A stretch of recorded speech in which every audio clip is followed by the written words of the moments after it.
Welcome back, Chappelle. All right, welcome back to talking about the Reformation as it expands into England, right? So the big thing that we did to leave off in class on the G period, I know, because remember G period, you're now a day ahead of everybody because of Thanksgiving break and kind of where you fall in the rotation. So you'll be the first person to take your test instead of the last people to take your test. Now this time D period is going to be the last people to take their test. So the big thing about it, though, is we began to talk about over break the Reformation in totality, right? We talked about Martin Luther and his ideas and grace alone, faith alone, scripture alone, and the idea of kind of going against the church hierarchy. In class today, we talked about the German Peasants' Rebellion, which is a big event that kind of shows that this is much more political than it is really religious. We're looking at this from the political spectrum, whereas in your other classes, your religion class, you're looking at it much more from the religious perspective, right? Of how the Catholics are going to respond to the Protestant movement and stuff like that. But then in class, we started talking about today, right around the 1530s, right? So right around the 1530s, when this guy named Henry VIII, who is the King of England, is going to be the very first Protestant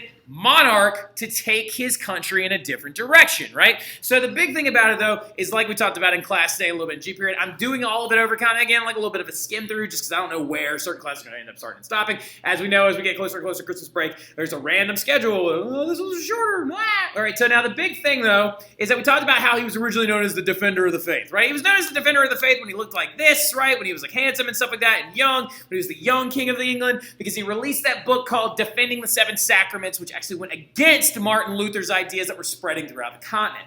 But then Henry VIII decides he wants to get his marriage annulled to Catherine of Aragon, but the Pope, Clement VII at the time, says, no divorce for you, mainly because he was being puppeted by this guy named Charles V. And Charles V was Catherine of Aragon's nephew, and that nephew was the Holy Roman Emperor, who actually was the one that held the Diet of Worms, right? And so that guy is going to be the one that prevents Catherine of Aragon and Henry VIII from ever actually getting their marriage annulled, right? Because he's puppeting the Pope at the time. Now, the thing about it, though, is that this angers Henry VIII so much because the Catherine of Aragon has only produced one daughter for him, Mary Tudor, right, who we'll talk about a little bit later when she comes up as Bloody Mary. Now, the big thing, though, is he believes, in general, that this marriage needs to be annulled. Pope tells him no, so he says, fine, play it that way. So he reforms Parliament, and he actually gets it so he can create a brand new church. And that new church is going to be called the Anglican Church, a.k.a. the Church of England, and he is going to eventually grow into this right here, right? So after that whole thing happens, and when he becomes the Anglican faith and the Anglican Church, after executing a couple of his advisors, like Sir Thomas Cromwell and a couple of other people, the big thing that's going to happen is he does eventually divorce his wife, Catherine. He gets that marriage annulled. He actually, that's the other thing, too. We can play around a lot with these terms. Annulled and divorced, for our purposes in this class, same thing, right? So, technically it's an annulment because the church was this never happened.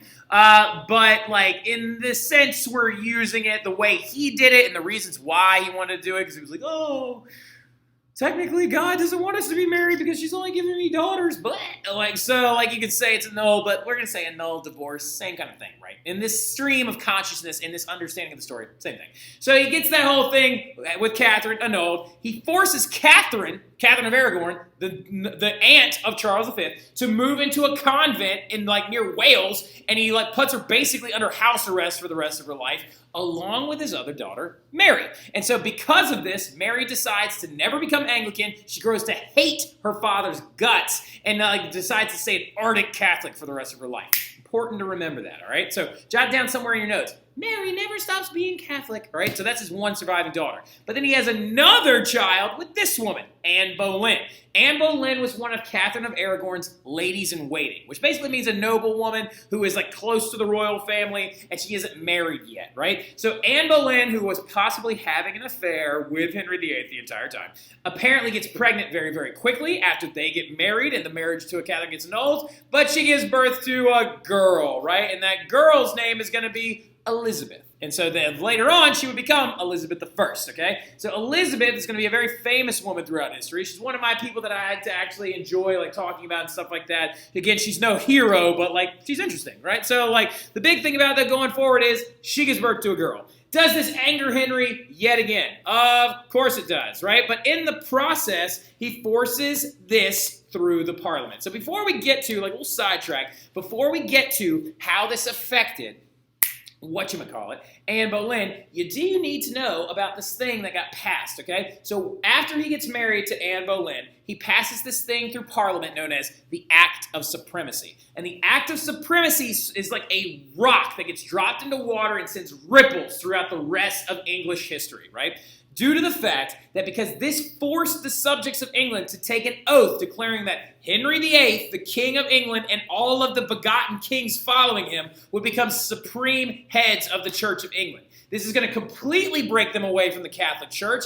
And basically, in a nutshell, what ends up happening is it makes it so no one in England is allowed to be openly Catholic anymore. So it not only forces his subjects to become Anglican, it basically outlaws Catholicism in England. Now, some of his advisors refuse to take this oath. One of them, very famously, Sir Thomas Cromwell, ends up beheaded. Another one later on, Sir Thomas Cranmer, ends up beheaded. And now, speaking of beheaded, though, also what ends up happening is Anne Boleyn herself, the second wife of Henry VIII, also ends up being beheaded because she's going to be charged with incest because there was this rumor going around that she was hooking up with her brother. Witchcraft, which is disputed because of this whole extra finger thing. Apparently, Anne Boleyn had an extra finger, an extra pinky on one of her hands, according to one of the witnesses in Parliament or something like that. That one's disputed. And adultery, right? And so she's going to be beheaded for apparently stepping out of her marriage against Henry VIII. And so now he's single again. So he goes off and he marries this other woman named Jane Seymour, right? So his third marriage to Jane Seymour is going to finally yield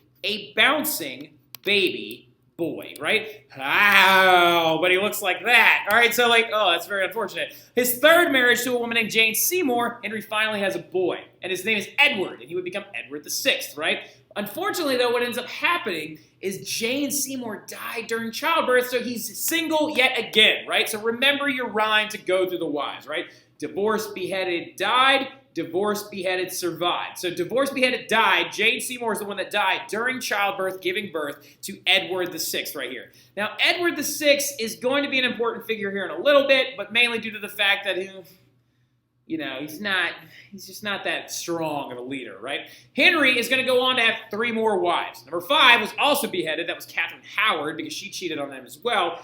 And he ends up not getting enough time to kill his last wife, Catherine Parr, who just kind of ends up living, right? So apparently the 4th wife, he claimed, her name was Anne of Cleves. He claimed that he wasn't attracted to her and stuff like that, and that they never consummated their marriage or whatever. And so this whole idea was oh, we never actually got together because I don't find her attractive. But there's this whole other story that I'll tell you in class about how apparently he was insulted when they first met each other, blah, blah, blah, blah, blah. But he had 6 wives in total, right? Now his son, Edward, is going to take over after Henry dies. Henry dies due to complications due to his leg, to some other genetic malformities and stuff like that, the ulcer and stuff like that. I think he ended up getting gangrene in it, and that's how he ends up dying. Let me double check that really quick. Henry VIII, death. All right, so death. How did he die? So apparently Henry VIII died. So apparently he just died from health complications. A lot of it is sort of associated with his ulcerated leg and stuff like that from a jousting accident and all that other stuff that we talked about. Things actually causes weight gain as well. But his son Edward would take over, and he ruled for about 6 years. Kinda. All right, so he actually came to power when he was 9. He was 9 years old. There's a whole weird thing about Edward. Apparently almost married a 7-month-old child and all this other crazy stuff, but that was when he was even also really young. Her name was Mary, Queen of Scots. We'll talk about her for sure a little bit later on. Now, the thing about it, though, is Edward apparently ruled for 6 years, sort of, but he was also in really poor health, right? Now, the thing about it, though, is you do need to know this. When I say poor health, very important that you know that Edward died at the age of 15 from a disease known as tuberculosis, okay? Write that down, tuberculosis, okay? Tuberclosis, okay? Tuberculosis. So he ends up dying of tuberculosis, and because of an act that Henry had passed through Parliament, he tried to prevent his sister from getting the throne, but this failed miserably. He tried to actually give the throne to another woman named Lady Jane Grey that we'll talk about in class a little bit, but who ends up inheriting the throne because of Henry is his sister, Mary. Oh no. Yeah, Mary, the one that never stopped being Catholic, that hated her father's guts and stuff like that. Mary Tudor becomes the very first queen of any European country. Good for you, Mary. But then she ascends the throne, returns England to Catholicism, and says, no more Anglicanism, no more of this stuff, and forces everybody to go back to being Catholic. She had over 300 people burned at the stake for refusing to convert back to Catholicism, so she earns herself the nickname Bloody Mary. That's right, the woman Bloody Mary that you all stood in front of a mirror and said her name a bunch of times, turned around, is an actual real person from history. Bloody Mary, though, even though ironically enough, she only killed 300 people, which in the grand scheme of atrocities, it's not even that bad. No, so it's more like Scabby Mary. Now, Elizabeth, though, Elizabeth, though, fortunately, is going to come to power after Bloody Mary dies because she took the throne when she was in her 30s, and she doesn't live to see her, the end of her 40s. And so Mary actually doesn't survive for very long either, and then Elizabeth comes back, and she splits England from the church, but brings them back to Anglicanism as well. So do me a favor, jot down, Elizabeth brings England back to Anglicanism as well. So they went Henry, Anglican, Edward, Anglican, Mary, Catholic, Elizabeth back to Anglican again, right? And we'll talk a lot about Elizabeth a little bit later on. We'll talk about specifically about how she fended off a war from Mary's husband and stuff like that. But the big thing you need to know is this bouncing back and forth in the entire Reformation status in England. But the big one that we leave off with is Elizabeth, Queen of England, the Iron Queen, right, herself, does decide to to bring England back to Anglicanism after Mary tried to bring them back to Catholicism, right? So we'll talk about that a little bit more. We'll talk about John Calvin in our next class, but I'll see y'all soon. Y'all have a good one.